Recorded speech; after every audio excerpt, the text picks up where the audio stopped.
Vamos lá, oficialmente, começando. Como as tecnologias emergentes estão redesenhando o mundo até 2030. Isso para a gente colocar algum prazo. Mas as coisas estão acontecendo de uma maneira muito rápida, cada vez mais. Começo com uma reflexão de Richard Branson, um multiempreendedor. Começou na área fonográfica, com discos, gravadora, chegou na aviação e está indo hoje até o espaço. O Richard disse: a tecnologia permite que as pessoas alcancem seus sonhos onde quer que estejam no mundo. E o Movimento Brasil Digital para Todos tem a tecnologia, sem dúvida, como um dos pilares fundamentais. Um pouco aqui das minhas credenciais, né? Minha vida inteira eu empreendi e empreendo. Gero muitos conteúdos, né? Tenho uma newsletter, a Carta do Especialista, há 5 anos aí, tem mais de 10 mil assinantes no LinkedIn. Sou fundador e host do Trends News. Começou como podcast há 4 anos, hoje já é um ecossistema digital, físico e digital, trazendo esses conteúdos para uma comunidade, um ecossistema grande, seja no mundo físico, seja no mundo digital. Me orgulha muito ter sempre participado do movimento Brasil Digital para Todos. Sou hoje embaixador conselheiro do movimento e do Instituto, que começou lá atrás com uma sementinha plantada com o ITESCS, Instituto de Tecnologia de São Caetano. Vamos lá, tive o prazer, uma surpresa enorme de esta semana ser anunciado como uma das Top 10 vozes da América Latina, categoria Thought Leaders, que me honrou muito. E vamos lá. Bom, eu começo aqui com uma reflexão, né? Por que você participa de eventos profissionais? Nesse caso de hoje é um evento online, mas poderia ser no mundo físico também, poderia ser em outro formato. Mas e por que você participa de eventos?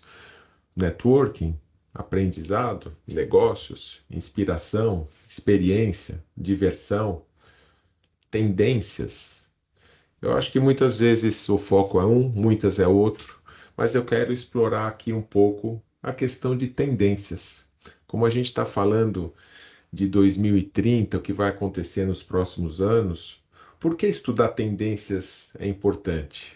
E aí eu vou trazer um vídeo aqui de With 1974. that movie, 2001, you're projecting us into the 21st century.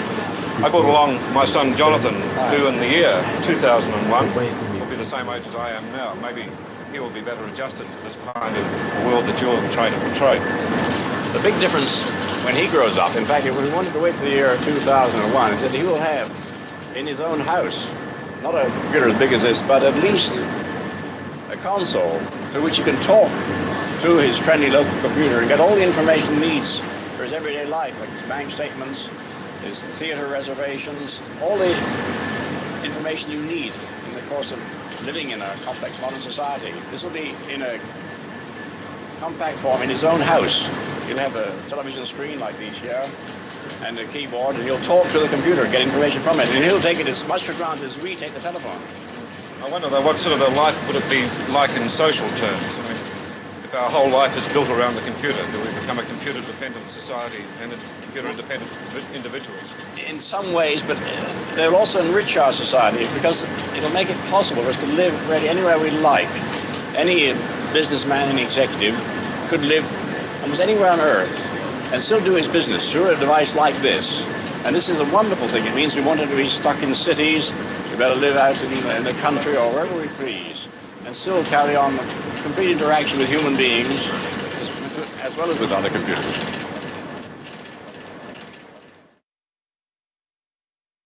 Não me canso de assistir esse vídeo. O Arthur C. Clarke, para quem não se lembra, ele foi autor do livro O Sentinela, que inspirou 2001, Uma Odisseia no Espaço.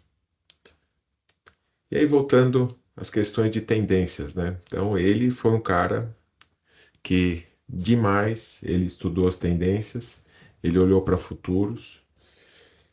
E aí eu volto àquela pergunta, por que estudar tendências é importante? Eu acho que ali ficou claro, né, que uma pessoa com uma visão do que é a nossa sociedade hoje, então, da mobilidade, do smartphone, do home office, anywhere office, do impacto na sociedade, ele trouxe tudo isso em alguns minutos com vídeo em preto e branco dentro de um data center enorme e ele previu exatamente o que está acontecendo agora. Então, na linha de por que é importante estudar tendências, eu trago algumas reflexões aqui, alguns pontos. Desenvolvimento pessoal e profissional, para garantir a relevância das habilidades e o crescimento contínuo, lembrando que eu sou adepto e sugiro que todos sejam do lifelong learning, aprendizagem por toda a vida. Então, eu acho que quando você está estudando tendências, você está entendendo o que está acontecendo no mundo e você vai poder aprender da maneira correta o que precisa ser aprendido. Foi falado também ali no vídeo questão de sociedade. Então, quando a gente estuda as tendências, a gente vai ver o impacto de tudo que está acontecendo, principalmente as tecnologias, no nosso comportamento, nos nossos valores, e sem dúvida que as culturas têm que se adaptar a essa nova realidade. E lembrando que o Movimento Brasil Digital para Todos é um movimento organizado pela sociedade civil. Então, olhe só a importância de estudar tendências dentro desse contexto. Olhando para o mundo como um todo, inovação, competitividade, sem tecnologia, sem tentar entender o que está acontecendo no mundo, a gente não vai inovar, nossas empresas não serão competitivas. Resiliência organizacional, porque a gente, sabendo onde a gente está, para onde a gente vai, o impacto de tudo que está acontecendo, a gente se programa e a gente consegue enfrentar crises e incertezas de uma maneira muito diferente do que se você não estiver preparado. Lembre-se do livro Arte da Guerra de Sun Tzu, o quanto é importante esta preparação. Tendências têm tudo a ver com análise de cenários de futuro. Eu sou muito fã do conceito de futuro não se espera, futuro se constrói. Então, para a gente construir o futuro desejável, a gente precisa analisar que cenários existem, quais os impactos, quais os sinais. Existe uma ciência para tudo isso, que eu sou certificado, inclusive, que é futurismo, para você mapear os pontos e sinais fortes, fracos, e aí você vai construindo possíveis cenários de futuro. Mas você não precisa ser um futurista para você fazer esse exercício dentro da sua vida pessoal e profissional. Planejamento a longo prazo, porque você vai entendendo o que está acontecendo no mundo, porque algumas mudanças são rápidas, inesperadas, e outras elas acontecem de uma maneira mais longa, e aí você consegue se planejar, se tornar mais resiliente e adaptável ao futuro que está chegando, e consegue se antecipar às mudanças. A gente consegue ser proativo com relação às disrupções tecnológicas. No mundo com tantos dados, tantas informações, quanto mais você tiver de informações, você vai tomar melhores decisões.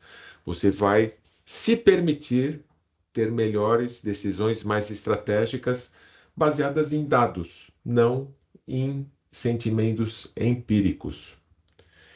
E de uma sociedade, em geral, capitalista, que a gente depende de comércio, da economia, a gente vai identificar novos nichos de mercado e oportunidades de crescimento. E muitas vezes oportunidades de não ter o seu negócio encerrado por uma falta de visão do que está acontecendo no nosso mundo.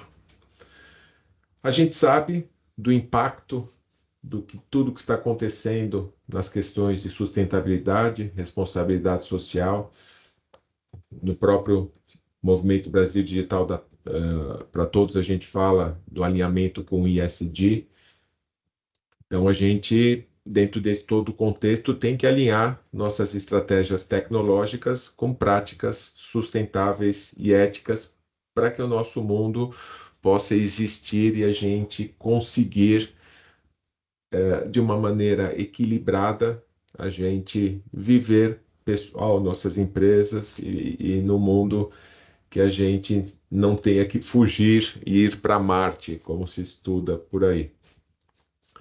Mais uma reflexão, falando de planejamento, Abraham Lincoln, ex-presidente dos Estados Unidos, disse: "Dê-me 6 horas para cortar uma árvore e eu passarei as primeiras 4 afiando o machado", trazendo a importância do planejamento para tudo que a gente faça na nossa vida. E dentro disso, a gente fecha essa questão da importância de estudar tendências. Mas para estudar tendências, a gente precisa sair de algum lugar. Então, eu vou trazer algumas informações de como está o nosso mundo hoje. Qual que é o nosso contexto desse mundão aqui que a gente vive? As pessoas vivendo cada vez mais. Mais da metade dos países do mundo apresenta uma taxa de fertilidade inferior a 2,1 nascimentos por mulher, abaixo da taxa de reposição necessária para manter a população estável. A expectativa de vida global, ao nascer, aumentou de 66 anos em 2000 para 73 em 2022 para 78 em 2050. Olhando por que isso aconteceu, um dos grandes pontos é porque a qualidade de vida em geral melhorou. E a gente teve um dos pontos, uma redução na carga de doenças, porque a gente tem a medicina evoluindo muito. E eu vou falar um pouquinho no final, um pouco de todas as tecnologias na medicina, o impacto que elas estão causando. Mas uma previsão que até 2050 a gente tenha 13,3% de redução na carga de doenças. Isto, digamos que é uma previsão pessimista, e tem previsões otimistas, como Peter Diamandis. Ele esteve no Rio Innovation Week, esteve palestrando, eu também tive o prazer de conhecê-lo, e ele traz que até lá não existirão mais doenças. Então, é uma visão bastante utópica, mas a gente tem que considerar como possível cenário de futuro. Falando do ensino atual, 65%, 2/3 dos jovens de hoje estudam para carreiras que não mais existirão no futuro. Mais de 1/3 da população mundial ainda não tem acesso à internet. E a gente sabe que quem tem acesso à internet, o quanto essa é importante, essa inclusão digital. Nos países desenvolvidos, 87% dos jovens estão online e 70% têm habilidades digitais básicas. Mas, nos países em desenvolvimento, esses índices caem apenas para 38% dos jovens online e 30% com habilidades digitais básicas. Ou seja, nesse contexto, está ali um ponto que deve ser trabalhado em nível global. Olhando para o futuro do trabalho, 2/3 dos empregos dos Estados Unidos e Europa estarão expostos a algum grau de automação por IA, e isso, semana a semana, tem aumentado esse índice. 25% de todos os empregos poderiam ser realizados inteiramente por IA, e novamente é outro índice que tem aumentado demais. 39% das tarefas domésticas poderão ser automatizadas nos próximos 10 anos. E eu vou fechar dando spoiler aí, no finalzinho da apresentação, com um vídeo que tem um pouco a ver de também aumentar esse percentual rapidamente nos próximos anos. Falando no mundo dos negócios, é interessante como tudo mudou, se tornou muito rápido. Nada mais você ter sucesso no passado não garante o futuro. Na década de 60, uma prova disso, que considerando o índice da Standard & Poor's, das 500 maiores empresas do mundo, uma empresa ficava em média 33 anos nesse ranking.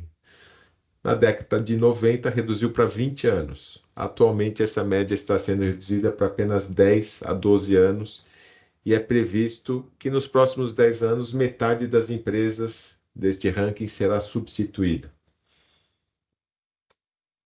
Olhando para o meio ambiente, uma estatística devastadora é que os desastres climáticos aumentaram 5 vezes nos últimos 50 anos.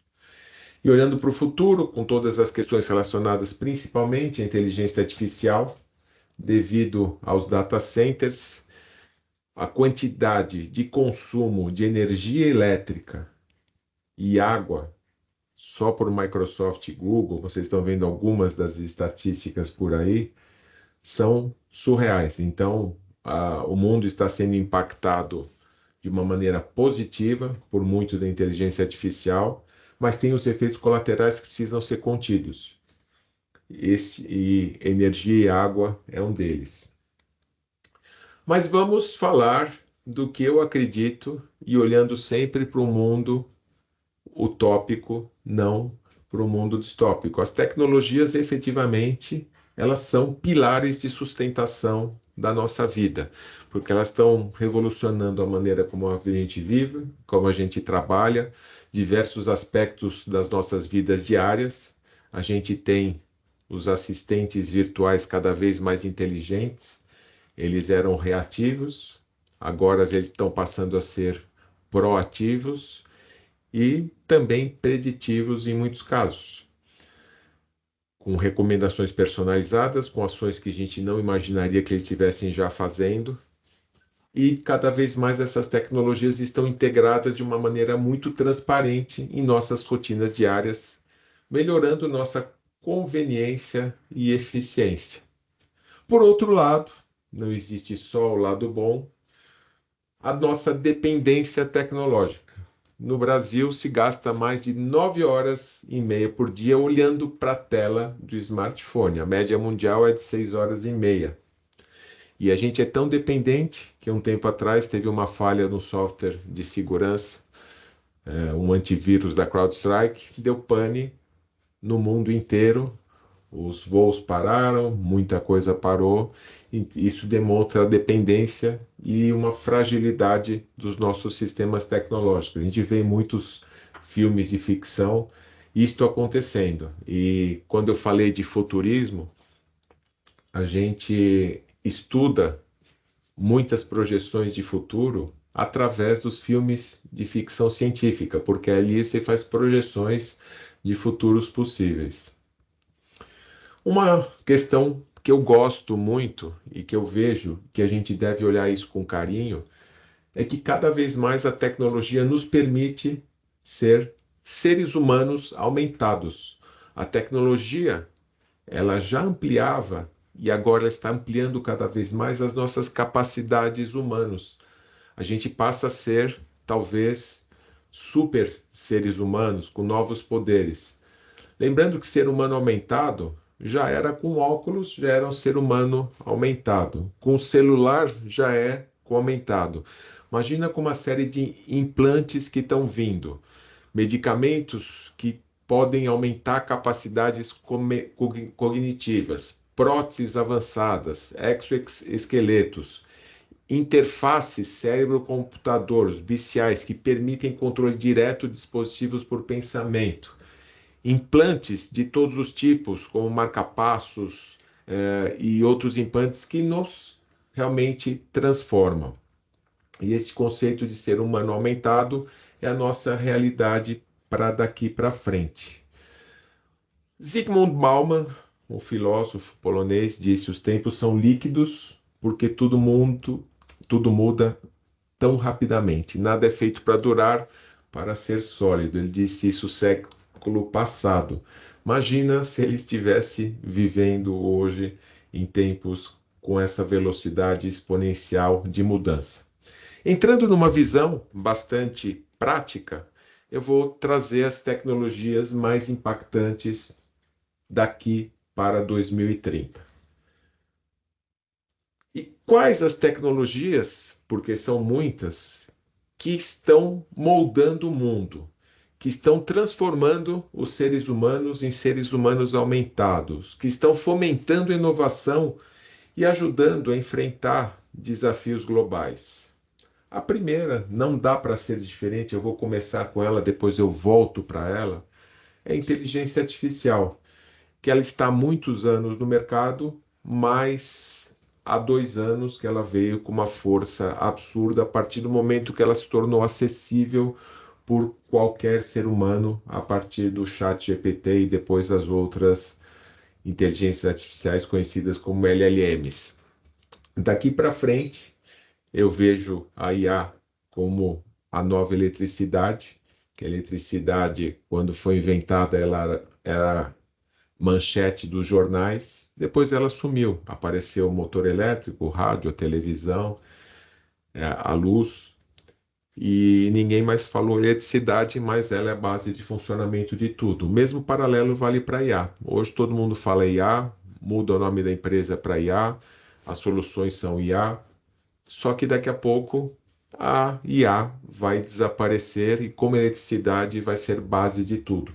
Invisível e onipresente, automatizando todos os tipos de rotinas, aumentando produtividade, conectando e gerenciando todos os tipos de dispositivos, tornando os ambientes mais inteligentes.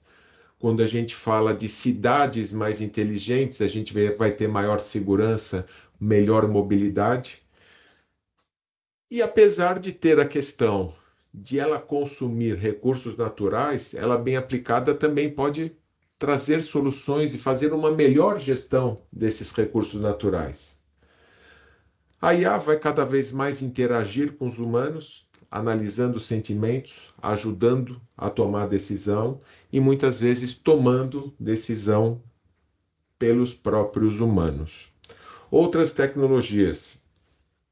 Computação espacial é uma evolução daquele conceito de metaverso que foi mal explorado quando foi lançado. Aquela questão de você pegar uma tecnologia, colocar num hype, tentar fazer algo comercial com ela e ela não está preparada ainda. Foi o que aconteceu com o metaverso. O metaverso vai acontecer, mas não da maneira e no tempo que se queria, porque não há banda, processamento, não há tecnologia ainda para que o mundo virtual ele seja realmente confundindo com o mundo físico, que é esse o conceito no metaverso. Mas hoje, de maneira bastante prática e rica, temos os conceitos de realidade aumentada, virtual e mista, através de óculos de realidade virtual, que podem ser aqueles que vocês já estão vendo na imagem, que você fica mais imerso, mas cada vez mais estão sendo lançados óculos parecidos com os normais, como a Meta lançou mais uma versão recentemente, que você passa a ter interação com o mundo. E aí, dessa maneira, você passa a realmente ter um elo entre o mundo físico e o mundo virtual e uma comunicação bastante interessante, porque você passa a ter informações que você não tem dentro da sua capacidade, mas você acessa banco de dados, acessa informações e você, no mundo físico, você consegue tomar decisões com isso. Isso médicos já estão fazendo cirurgias assistidas usando essa tecnologia, questão de gêmeos digitais se replicar no mundo físico, no mundo virtual que você tem no mundo físico, fazer teste lá e trazer para cá. Então, numa cirurgia, você olha todo o gêmeo digital de um paciente, vê por onde o cirurgião vai poder explorar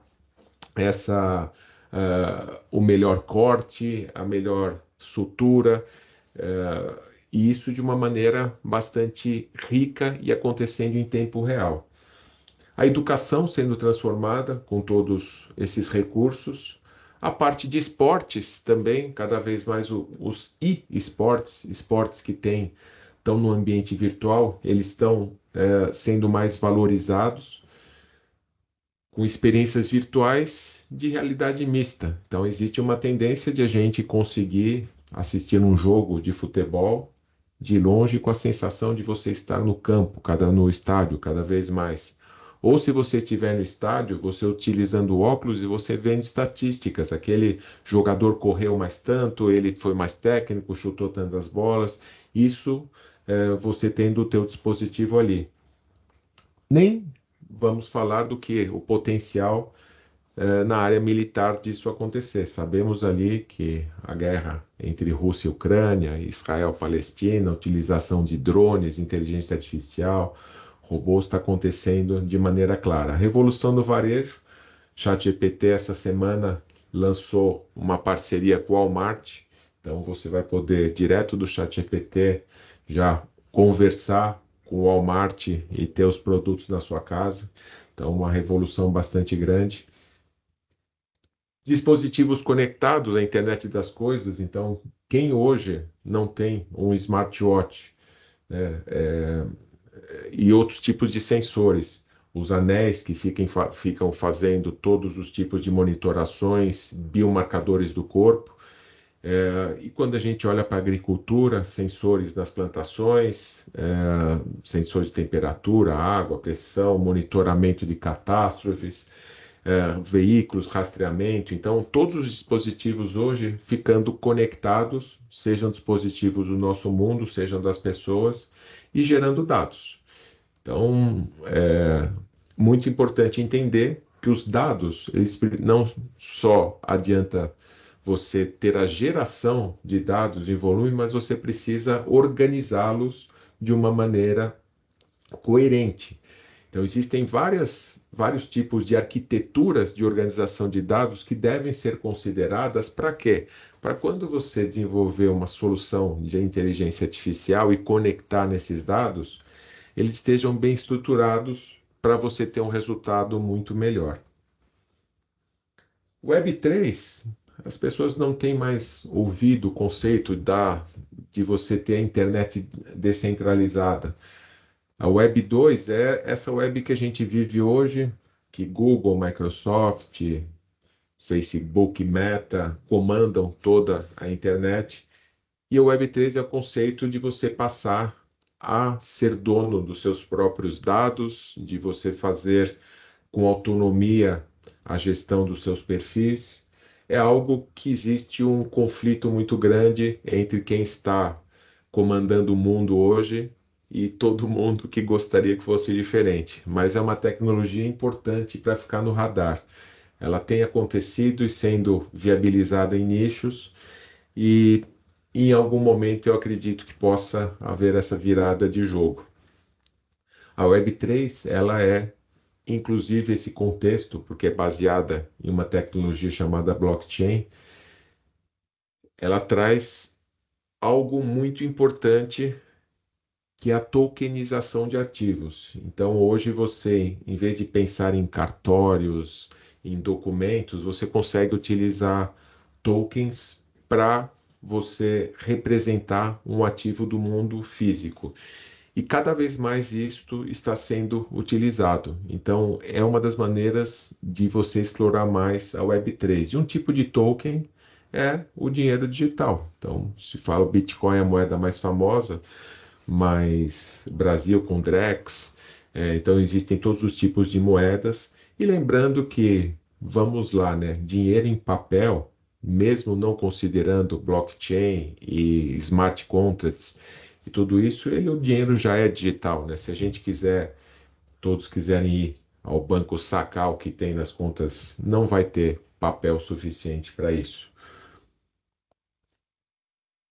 Falei da questão da importância do consumo de energia através da inteligência artificial.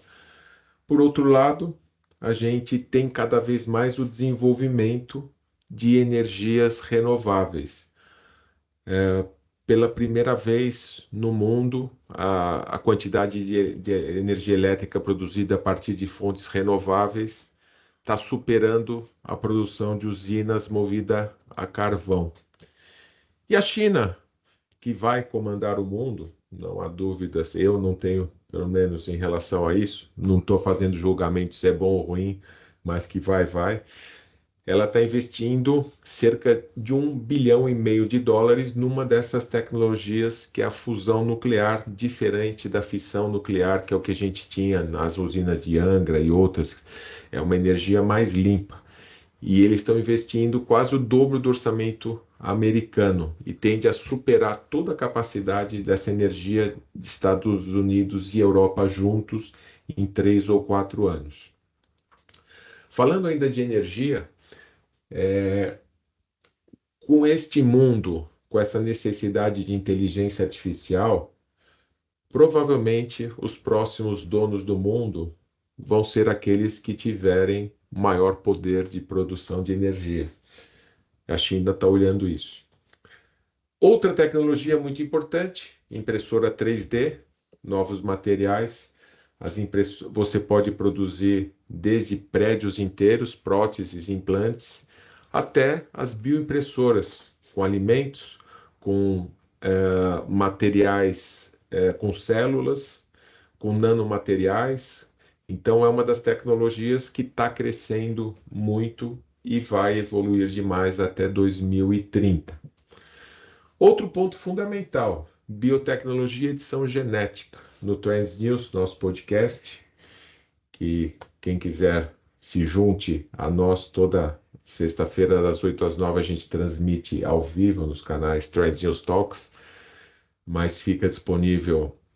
A gente falou 2 semanas atrás da utilização da IA nas questões de desenvolvimento de genomas, que pela primeira vez foram desenvolvidas com sucesso 16 bactérias a partir de inteligência artificial, mostrando o potencial e o risco desta área de biotecnologia e genética. Robôs humanoides. É a inteligência artificial aplicada no mundo físico. É incrível a evolução deste segmento. Você já pode ter o seu robô humanoide por pouco mais de $6.000. E imagina tudo que está acontecendo com a IA, mas com braços, pernas e tudo mais. Qual é o impacto nos próximos anos? E tudo isto pode e vai ser acelerado pela computação quântica, que é a computação que repete os princípios da natureza da física quântica, algo muito complexo de entender, mas o que é importante? A computação quântica vai acontecer e vai acelerar tudo que vocês viram que eu trouxe até agora. Então imagine computadores muito mais potentes fazendo tudo acontecer mais rápido, aí o metaverso vai poder ser implementado. Segundo semestre do ano que vem, a IBM lança um computador de maneira bastante inteligente, com arquitetura híbrida, metade arquitetura tradicional, metade quântica. Para quê? Para você usar de maneira inteligente. O que precisa ser processado no computador tradicional e o que vai para o quântico é o que a computação tradicional não consegue fazer. Questões de criptografia, simulação de elementos químicos, novos materiais, otimização de problemas complexos, como você consegue com o teu Waze e daqui até Fortaleza, e olha que já é longe, mas daqui até Paris você não consegue. Então, quando tem uma quantidade muito grande de dados, como questões relacionadas a tempo, previsão de tempo, só os algoritmos quânticos para conseguir resolver com qualidade. Falando um pouquinho de tudo isso, eu acho que tem que passar rapidamente em saúde. Um dos meus chapéus é a Rocket Base, que a gente tem um ecossistema ali de startups de saúde, e a saúde está sendo muito impactada por todas essas tecnologias. E a inteligência artificial na medicina é um dos pontos que são responsáveis por tudo que está acontecendo. Os pacientes mesmo, eles já estão considerando, 40% deles, o uso de IA na recomendação da saúde como alternativa viável. Todo mundo, quem nunca foi procurar no Google os sintomas para doenças que você tem? E isso mudou para o ChatGPT. E essa cultura está mudando até porque a IA está mudando. E no Brasil, a gente tem um uso muito pequeno, 1% no público, 6% no privado de IA. Mas isso está acelerando e está acelerando demais.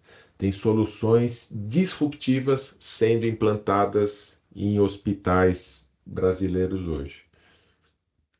E é importante dizer que nós, paciente do futuro, já chegou, né? Somos pacientes mais informados, exigentes, conectados, perspicazes.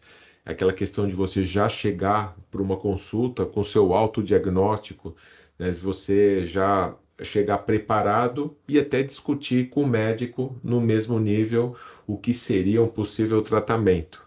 E para isso, o novo paciente tem que ter uma nova medicina que trate esse paciente 5.0, uma medicina que tenha o uso intenso de todas essas tecnologias, uma medicina que seja remota, conectada através de todos aqueles wearables que estão produzindo dados abundantes a partir dos seus biomarcadores para tomar decisões em tempo real e trazer uma medicina mais individualizada, preventiva, preditiva.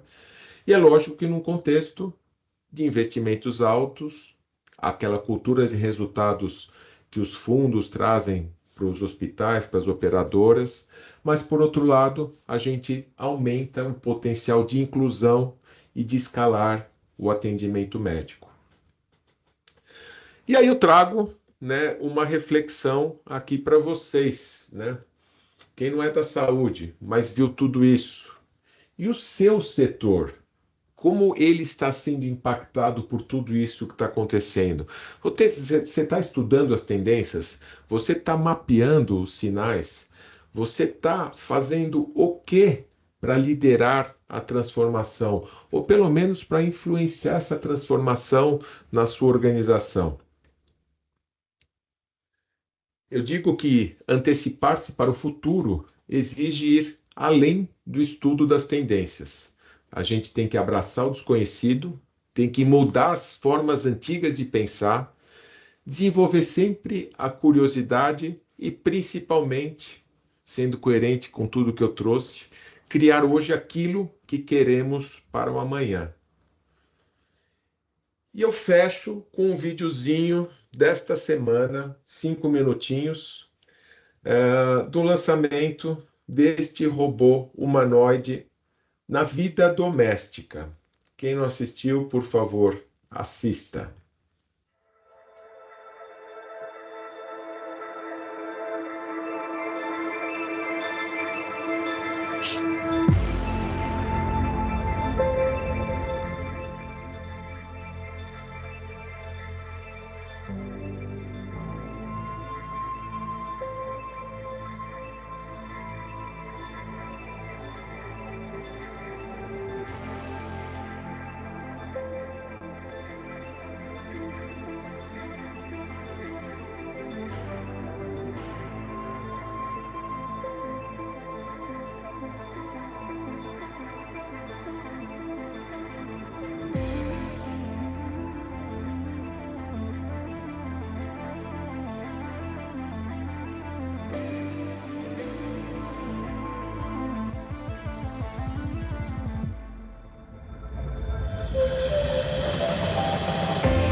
Pois é, pessoal.